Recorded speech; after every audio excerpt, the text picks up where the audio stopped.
This is my 2-year review of the Acer Predator Helios 300 gaming laptop. Overall, I'm really happy with this laptop. I got it for about $1,000 after tax, so I think it's just a great cost-effective gaming machine. A little bit of background. I bought this because I needed something to play VR with my HTC Vive. From doing a little bit of math, it seemed cheaper and better than building a computer of my own. The outside, I think, is pretty sleek. I think it looks like a fancy laptop. You got your ports, SD, USB, Hdmi, USB-C, some sort of lock, Ethernet.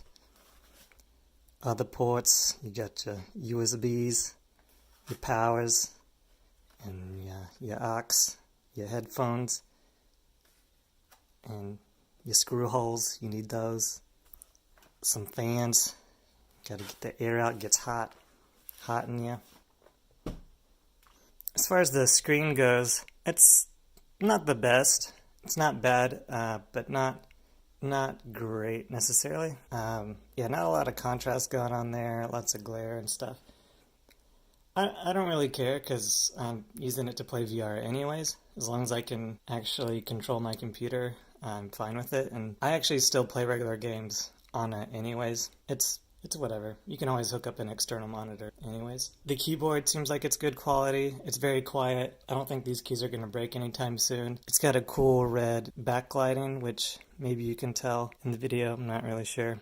That might come out. It's kind of red back there. That's cool looking. Don't care. I'm using it for VR anyways. The battery life is just horrible. It lasts maybe like 30 minutes. But again, I don't care. I'm using it to play VR. And you absolutely have to plug in the power adapter in order to play VR, in order to power the graphics cards. Otherwise, the frame rate gets really choppy. And I must admit that before I bought this, I kind of had some dreams of like running my VR system off of the battery of the laptop so I could freely run around in my room. But that's just not going to happen unless you rig up some other sort of battery pack to hook into it.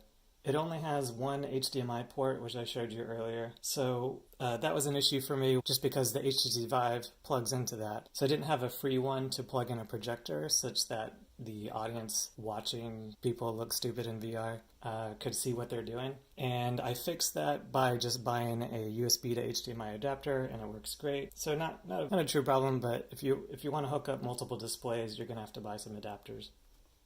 It does have a webcam. The quality of it is not great, but again, I don't really care. I'm using it to play VR.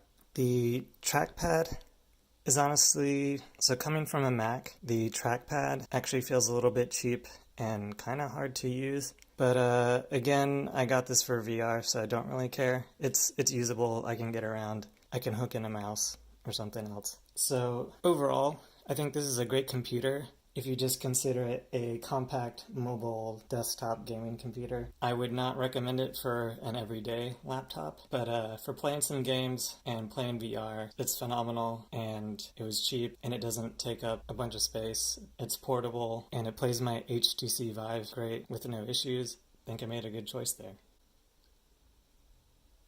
Have fun with this thing.